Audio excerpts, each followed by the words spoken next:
koordinasi PKM topik SDGs 4, Quality Education dan SDGs 5, Gender Equality pada tanggal 12 Desember 2025 di Hotel Grenanggo, Banda Aceh. Salawat beriring salam kita sajikan kepada Tuhan Allah Nabi besar Muhammad SAW.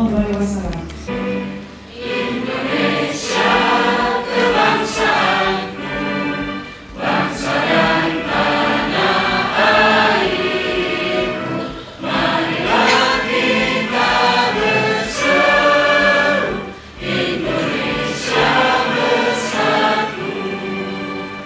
Hiduplah tanahku, hiduplah negeriku, bangsaku, rakyatku semuanya. Rektor Universitas Syah Kuala, Profesor Dr. Insinyur Marwan. Direktur Direktorat Pendidikan dan Pembelajaran, Profesor Dr. Insinyur Nasruddin, SDMN. Para Kabak Direktorat Pendidikan dan Pembelajaran Universitas Syah Kuala. Para pemateri, Ibu Diana Setiawati, PhD, dan Ibu Dewi Fitriani, MEd. Koordinator Prodi, PAUD USK. Koordinator SDGs 4 dan Koordinator SDGs 5.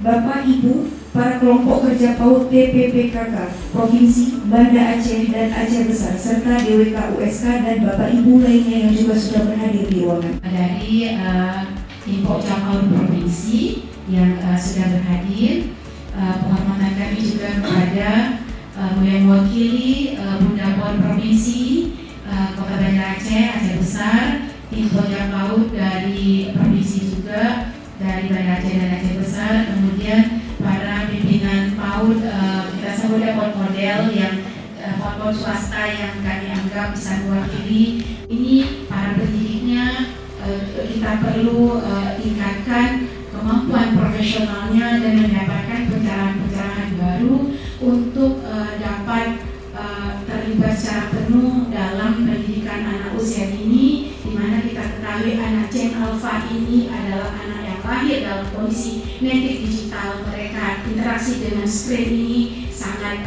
mempengaruhi tumbuh kembang mereka. Kemudian Bapak Ibu, kenapa kita pilih fatherless? Indonesia adalah negara kelima di dunia yang mengalami kasus fatherless. Jadi pelibatan bapak-bapak dalam pendidikan anak-anak itu sangat penting. Islam mengajarkan itu. Mohon maaf atas segala kekurangan. Kami akhiri. Wabillahi taufiq wal hidayah. Assalamualaikum warahmatullahi wabarakatuh.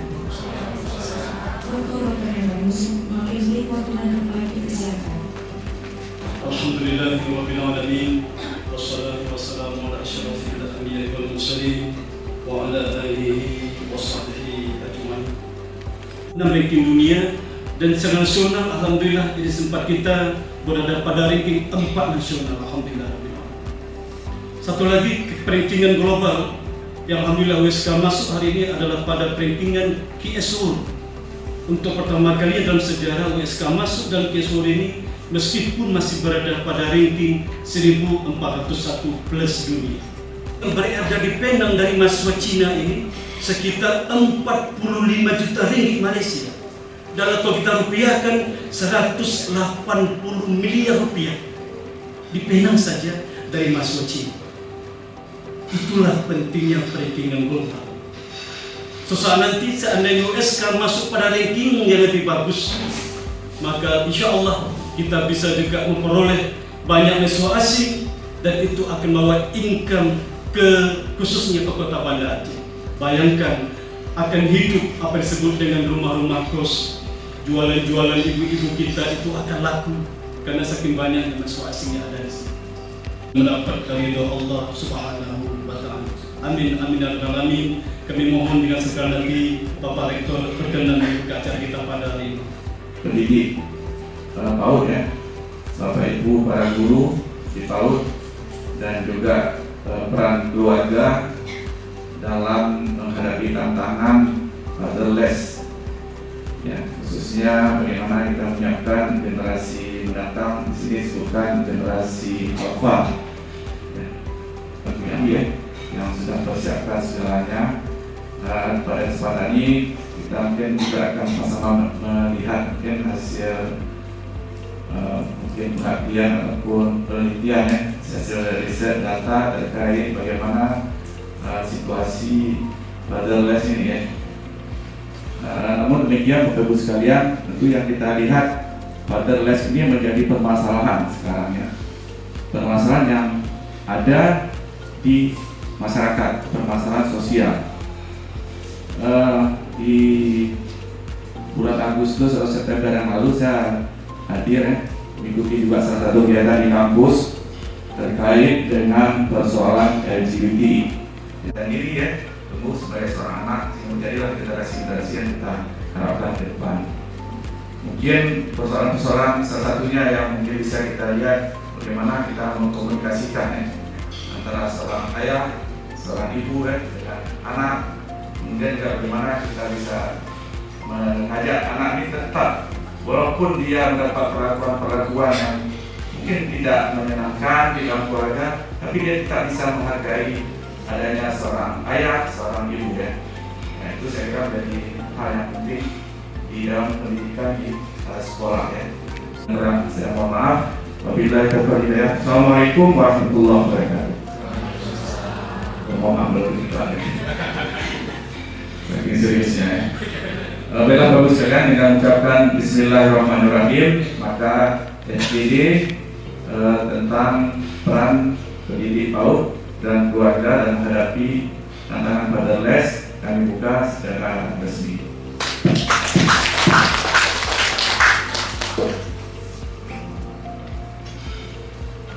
Atas pembukaan acara pada hari ini. Selanjutnya kita akan melakukan sesi dokumentasi bersama. Kepada Hafid dipersilakan untuk berdiri. Izin Bapak Ibu, sebelum kita melanjutkan ke dalam materi, kita akan melakukan penyerahan sertifikat oleh Rektor Universitas Syah Kuala kepada para pembicara dan juga moderator kita pada hari ini. Kepada Rektor Universitas Syah Kuala, dipersilakan untuk mengambil posisi di depan.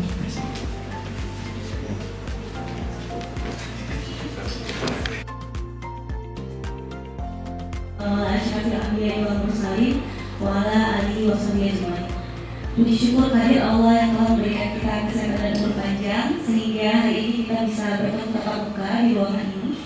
Salam dan insyaallah tidak lupa pula kita sajikan kepada Nabi besar Muhammad SAW. Pendidik PAUD yang hadir di sini. Ibu Diana Setiawati, PhD. Beliau adalah Director Center of Public Mental Health Faculty of Psychology Universitas Gadjah Mada. Ya singkat aja ya.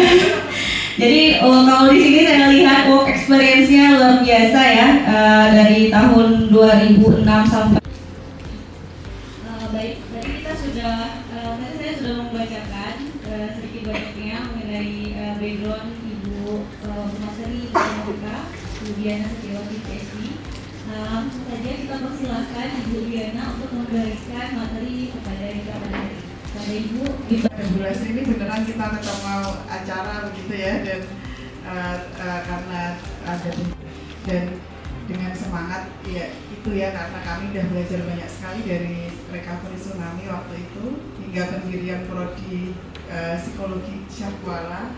Maka dengan semangat kemarin kita mengumpulkan dosen-dosen dari berbagai daerah untuk belajar apa yang kita pelajari agar kita punya energi jangka panjang untuk recovery.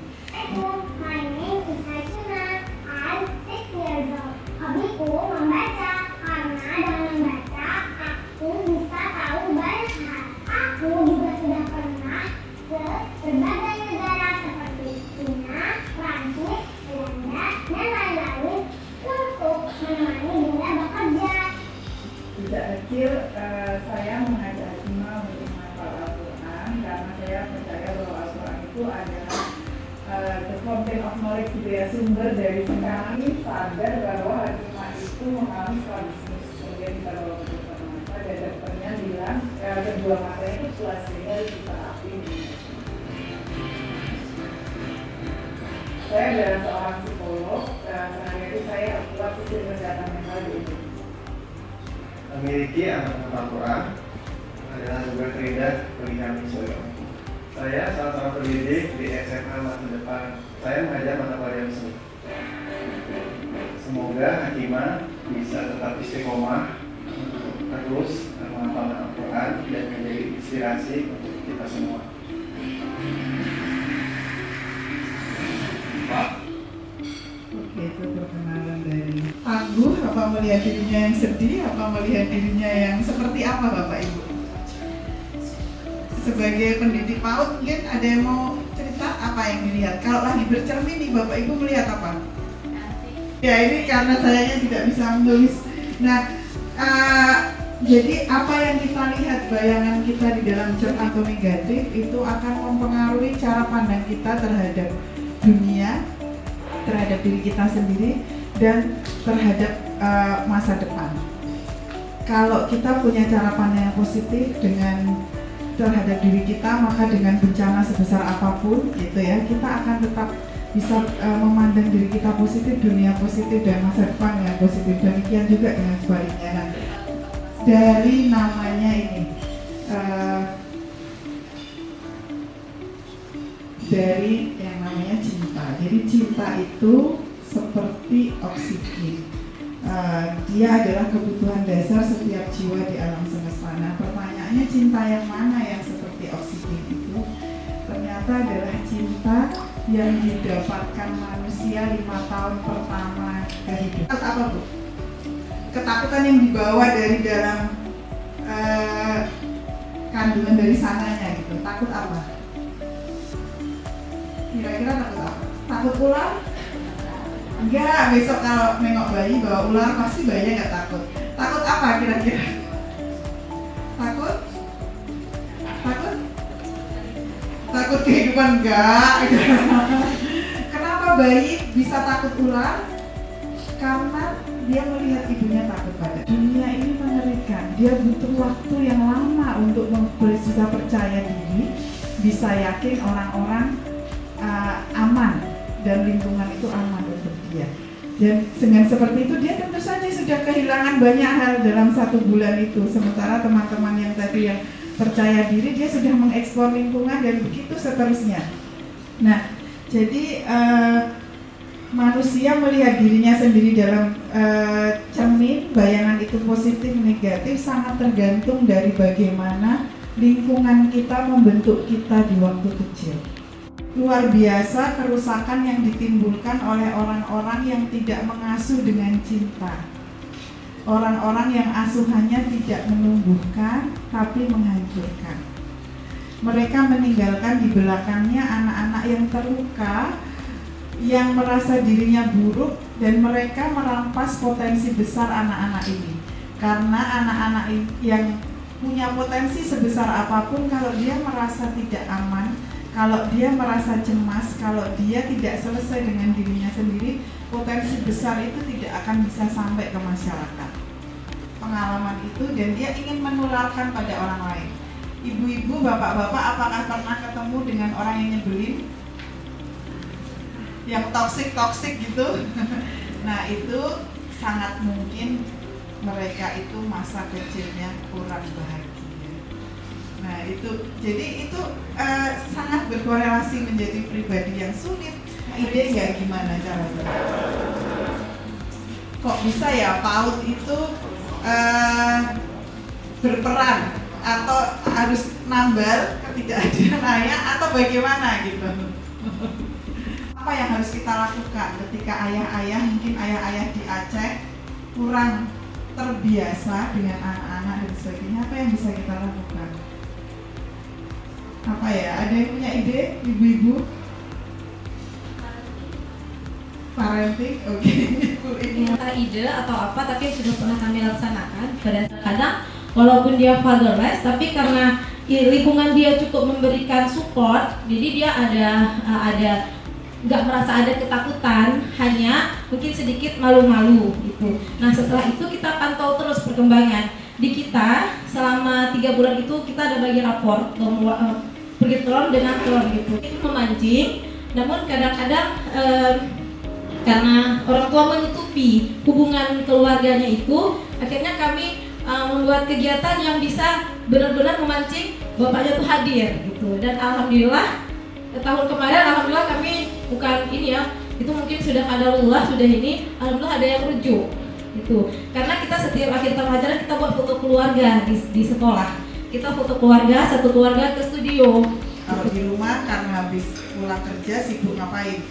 Sibuk ngapain ayah kalau di rumah? Atau sibuk ke warung untuk melibatkan ayah gitu. Nah, contohnya mungkin seperti itu tadi. Contoh saya dulu pernah melahirkan melahirkan seorang anak di Australia waktu saya lagi sekolah. Saya melihat bagaimana seriusnya pemerintah di sana untuk berusaha membuat ayah terlibat, dan juga nanti dilanjutkan di PAUD-nya kayak gitu ya. Merasa dicintai, merasa diterima, dan merasa dihargai. Nah, itu kuncinya ada di sini. Ini namanya teori circumflex model ya, family system. Itu keluarga yang tangguh itu terdiri dari 3 hal, yaitu kohesivitas. Jadi keluarga itu harus kohesif. Kohesif itu artinya keseimbangan antara dependent dan independent. Ada di tengah-tengah harusnya keluarga yang tangguh itu. Kalau semakin nggak cuma baik, kalau baik itu sopan ya kan, sopan. Nggak cuma itu, nggak cukup itu, tapi komunikasi itu harus hangat dan mendalam. Disitulah persyaratan bagaimana kebutuhan psikis tadi bisa dipenuhi. Ketika yang ciri-cirinya adalah yang berat, sakit, pahit, besar, semua bisa dibicarakan di rumah. Kalau yang berat-berat nggak bisa dibicarakan di rumah, kalau yang sakit, yang pahit itu nggak bisa dibicarakan di rumah, nanti semakin besar anak-anak itu remaja, dia udah macam-macam di luar kayak gitu. Jadi generasi itu yang akan sulit untuk yang generasi emas menjadi generasi cemas gitu ya.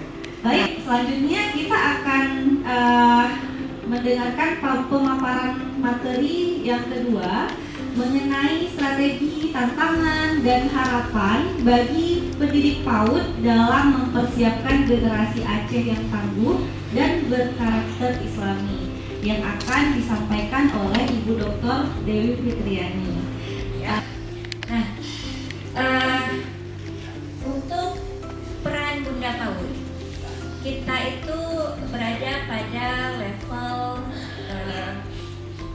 dari kampung, ada yang namanya Bunda PAUD, dari kecamatan ada yang namanya Bunda PAUD, dari kabupaten kota ada yang namanya Bunda PAUD, sampai tingkat tertinggi negara. Secara jabatan mungkin hanya beberapa orang yang masuk dalam kategori Bunda PAUD, karena Bunda PAUD itu melekat pada jabatan. Jadi selama suami dari kakak Isan adalah seorang perempuan, maka dia bisa menyandang gelar yang namanya Bunda PAUD, ya. Tapi bukan berarti kita sebagai pendidik PAUD tidak ada hubungannya dengan Bunda PAUD. Nah, ada hubungannya karena setiap dari Bunda PAUD itu memiliki tupoksi yang mengharuskan mereka berhubungan dengan PAUD. Juga sama dari level tertinggi sampai level terendah.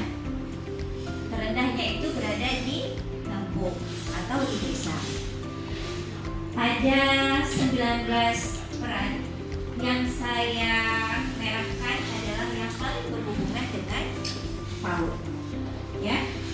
Yang pertama adalah advokasi dan sosialisasi PAUD bermutu untuk semua. Kita kan pendidik PAUD nih, ada yang kepala sekolah PAUD, gitu kan? Tapi semuanya terlibat dengan PAUD. Jadi dengan Bunda PAUD-nya untuk mengatakan kepada warga kampungnya bahwa PAUD itu penting. Kenapa penting? Yang itu tadi, yang pertama tadi sudah disampaikan oleh Ibu pemateri kita. Kalau anak-anak yang perkembangan kognitif, sosial emosional, dan lain sebagainya itu berkembang pada masa PAUD, maka dia akan menjadi generasi yang lebih baik lagi ke depannya.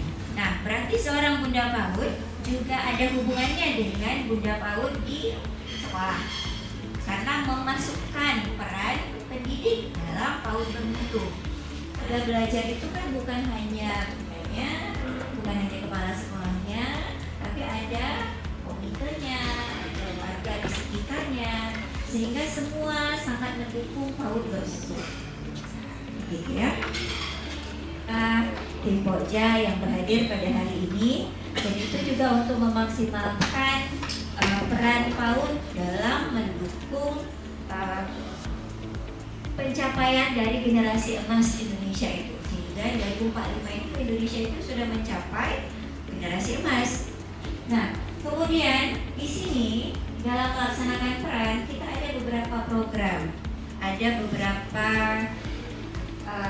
kegiatan yang harus dilakukan oleh Bunda PAUD. Nah, salah satunya adalah pastinya ada penyusunan program, penerapan program, dan evaluasi program. Nah, di sekolah kan juga begitu, buat perencanaan pembelajaran, pelaksanaan perencanaan pembelajaran, kemudian dievaluasi perencanaannya apakah sudah berjalan dengan baik atau tidak. Nah, semua ini tujuannya juga untuk memastikan bahwa kita semua Bunda PAUD yang ada di sekolah itu mendapatkan dukungan dari Bunda PAUD yang ada di kampung-kampung atau di desa dimanapun sekolah Bunda berada. Jadi ini semua memastikan bahwa PAUD yang ada di daerah kita itu berkualitas dan bermutu. Ya. Oke, kemudian nah sekarang kan itu tadi dari point of view-nya seorang Bunda PAUD. Sekarang apa strategi, tantangan, dan harapan yang memang dirasakan oleh seorang Bunda PAUD kan? Karena hari ini bawa nama Bunda PAUD. Jadi harus dari sikit-sikit Bunda PAUD, sikit-sikit Bunda PAUD, gitu ya. Tetapi tetap ada hubungannya dengan pendidik, gitu kan? Semua itu kemandirian dan karakter ketangguhan dari masa kecil. Ya. Kemudian penguatan kemampuan sosial dan emosional. Nah, ini masuk sangat besar hubungannya dengan fatherless tadi.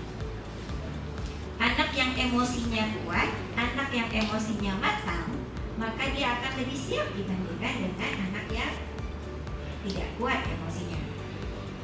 Jadi kita kan kalau belajar di PAUD ada interaksi interpersonal, intrapersonal. Kita ajarin anak-anak berdiri depan cermin, gitu kan. Waktu kerjasama dalam proyek itu seperti apa, waktu berinteraksi dengan teman. Nah, itu salah satu dari strategi dalam penguatan PAUD bermutu dan berkualitas. Memang merupakan sumber dari pengembangan manusia yang lebih bermutu. Malah memang ada siapa itu yang menerima Nobel itu yang mengatakan bahwa investasi jangka panjang itu sebenarnya pendidikan anak usia ini.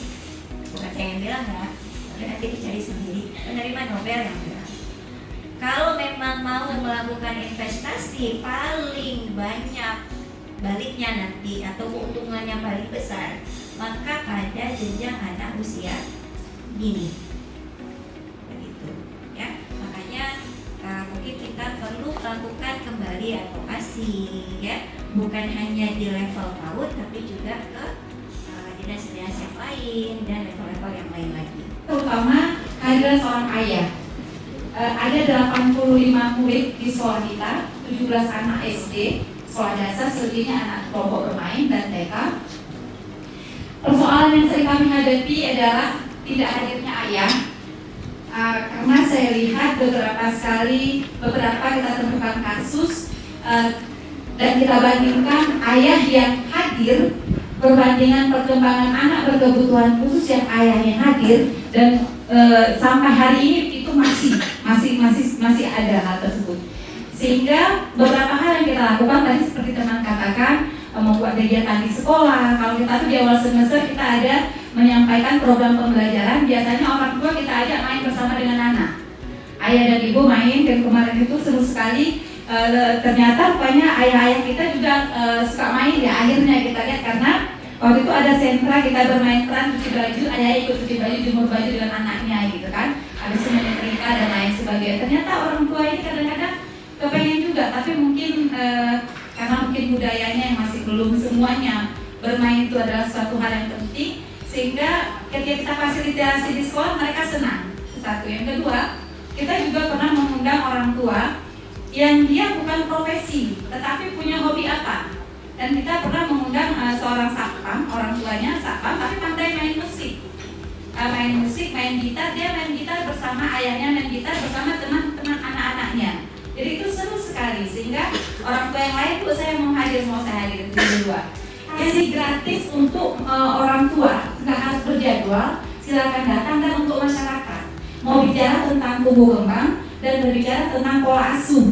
Nah itu sebenarnya salah satu lebih kepada wakaf amal kita, sehingga orang tua mungkin kalau ke psikolog mungkin agak malu dan lain sebagainya, tapi melalui saya nanti kita langsung kerjasama dengan konsultan psikologi. Jadi dari kita kan rata-rata ini maaf ya saya sampaikan, kalau di sekolah kami itu karena orang tuanya banyak berkebutuhan khusus, problemanya banyak. Mereka tidak tidur malam dengan tema pekerjaan, anak yang tantrum dan lain sebagainya, sehingga mereka itu hanya butuh didengarkan. Konsultasi yang saya katakan bukan saya memberikan banyak masukan, saya hanya mendengarkan saja. Nanti paling saya memberikan pilihan-pilihan dan merujuknya. Ibu jumpai sekolah ini, Bu Hana Amalia, Bu ini, Bu ini itu. Jadi saya membuat sekolah itu menjadi tempat pusat masyarakat belajar, bukan hanya orang tua yang ada di sekolah tersebut. Dan diberikan kesempatan mengurus anak-anak surga ini sama-sama ya, nanti ya ditarik juga ya ke surga ya. Amin. Nah jadi memang tadi kan kemitraan kalau dari segi kemitraan tadi memang sudah sangat bagus. Sebuah sekolah itu memang harus melakukan kemitraan yang pertama sekali dengan orang tua. Orang tua itu karena pembelajaran di sekolah itu hanya berapa persen dari pembelajaran yang terjadi dalam keseluruhan. Itu ayah di sekolah, Bu. Bayangkan ayah di rumah yang sering tidak ada. Karena itu tadi menarik, kemudian tanya bagaimana peran kita beri mau. Nah, sehingga saya seorang ibu itu tidak bisa berperan lebih ya menjadi seorang ayah. Iya, dia ibu, tapi dia tidak bisa mewakili sosok ayah yang mungkin yang lebih rasional ya, strong kadang lupa anak itu berani pegang angkat anak, melampung-lampungkan anak. Nah, saya merasakan bahwa sekolah tadi dengan banyak strategi tentang informasi apa yang seharusnya didukung untuk anak-anak saat mereka di rumah. Karena faktanya kami pernah buat satu kegiatan lalu ada diskusi panjang. Faktanya itu memang ibu kadang-kadang malu-malu ya. Memang ayah itu jarang terlibat seperti apa yang kita bahas dari apa yang ibunya sampaikan tadi. Demikian, terima kasih. Assalamualaikum warahmatullahi wabarakatuh. Masyarakat kita ini sepertinya perlu contoh di mana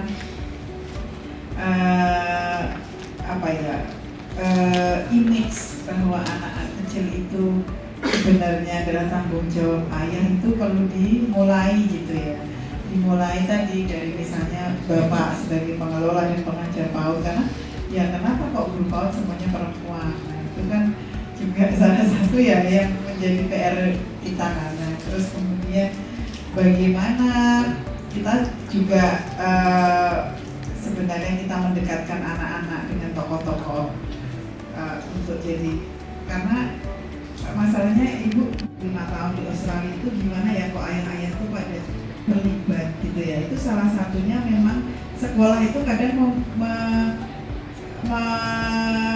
sering membuat kegiatan yang itu bukan kayak gini, bukan orang duduk terus kita ngomong lama gitu, enggak kayak gitu. Tapi kegiatannya itu misalnya kalau dulu namanya itu working bee, itu sebenarnya juga gotong royong bersihin sekolah gitu ya. Sebentar aja tapi harus datang, anaknya yang memaksa ayah ibunya datang kayak gitu ya. Terus nah itu kan mungkin bagi laki-laki lebih natural gitu ya, pergi ke sekolah, ya sekolah misalnya, daripada duduk dengerin apa sih itu, nanti aja saya pas foto aja gitu ya. Bundanya Bu Wali Kota Bu Liza.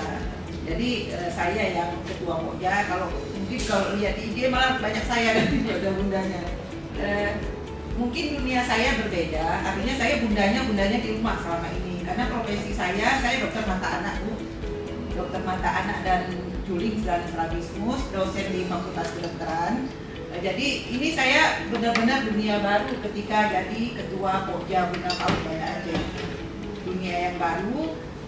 Jadi saya juga belum jelas sama saya kurikulum PAUD itu bagaimana, SD itu bagaimana. Tapi yang pertama sekali saya hadapi ketika saya turun jadi di Pokja Bunda PAUD adalah masalah anak-anak inklusi. Jadi anak inklusi itu ada di semua sekolah. Ada beberapa SD di tempat kami itu memang anak inklusinya ada yang 1, ada yang 14. Ya, jadi langkah kami yang pertama bisa kami lakukan adalah melakukan kerjasama dengan Prodi Psikologi Fakultas Kedokteran USK.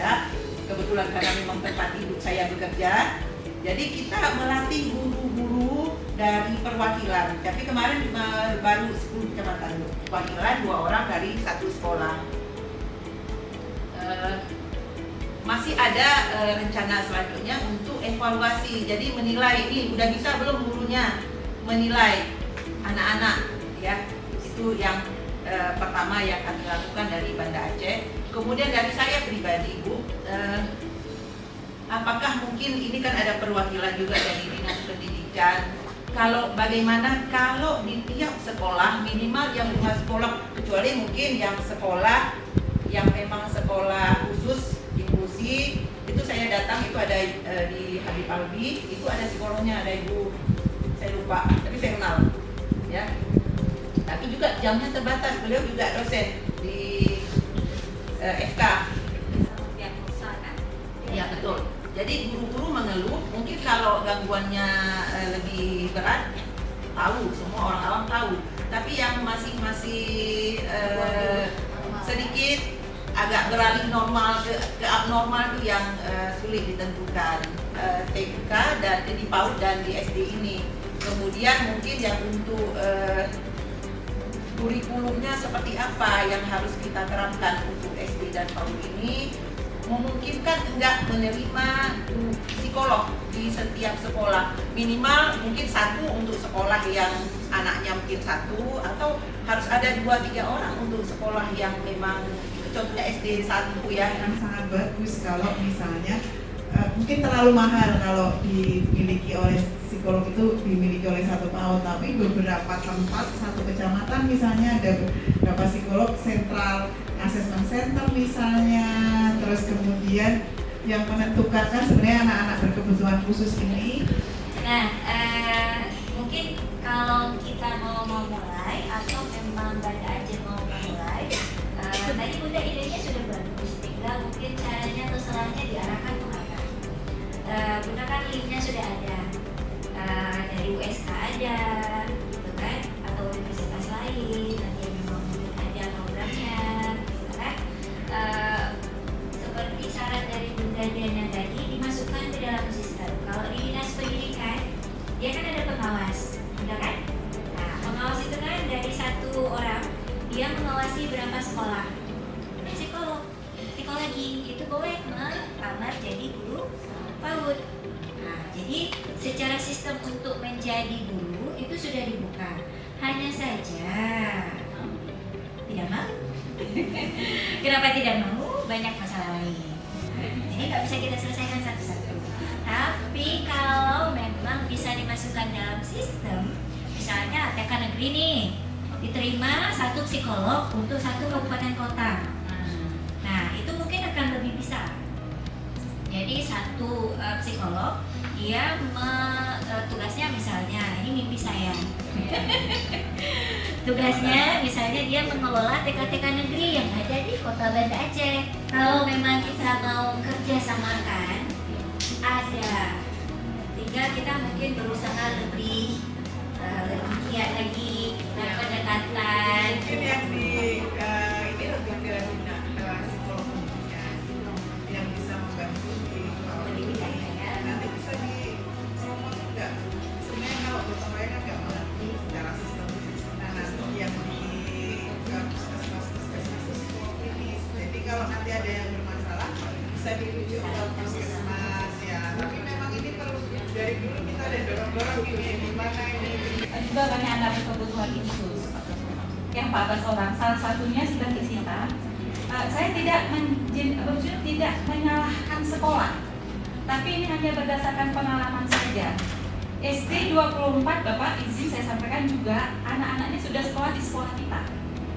Persoalannya bukan karena guru kita tidak mampu, tapi kita belum tahu caranya. Nah, sementara anak kita yang di TK yang umurnya itu harusnya 4 tahun, tetapi dia itu masih perlakuannya seperti anak umur 2 tahun. Perkembangannya seperti anak umur 2 tahun. Nah, di SD juga kejadiannya, kenapa saya akhirnya sekolah itu ada SD-nya? Karena anak di TK ini udah nggak tahu mau sekolah kemana. Dimasukkan ke SD 24 kemarin. Akhirnya kita buat MOU dengan SD 24. Anak SD 24 itu sayangnya gini. Senangnya saya kepala sekolah udah saling terbuka. SD 1 juga udah terbuka, ibu bawa aja kemana, yang penting anak ini tertangani. Contoh gini, dia kemunduran sosial kemunduran cara belajarnya, cara tangkapnya lamban, membacanya nggak bisa. Sementara pembelajaran kurikulum kita sudah kelas 3 SD, jawablah pertanyaan di bawah ini. Sementara anak kita ini sensor motoriknya belum selesai, menggenggam, meremas. Sehingga waktu itu saya sampaikan, Bapak izin saya sampaikan, karena kita ada langsung ketemu orang tua, anak-anak kita yang khusus ini jangan kasih lagi pembelajaran yang sesuai dengan tahapan umur dan kelasnya. B, pembelajarannya masih seperti anak di kelompok bermain. Kelihatan sih dengan advokasi pada pemerintah. Jadi ibu-ibu tahu ini luar biasa loh.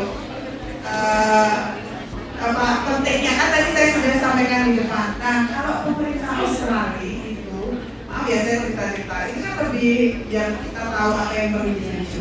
Nah, oleh karena itu keluarga saya itu dianggap keluarga rentan karena nanti ibunya mau sekolah, ayahnya mau kerja, nanti anak ini bisa tidak mendapatkan pengasuhan yang optimal. Jadi saya waktu itu diwajibkan untuk mencari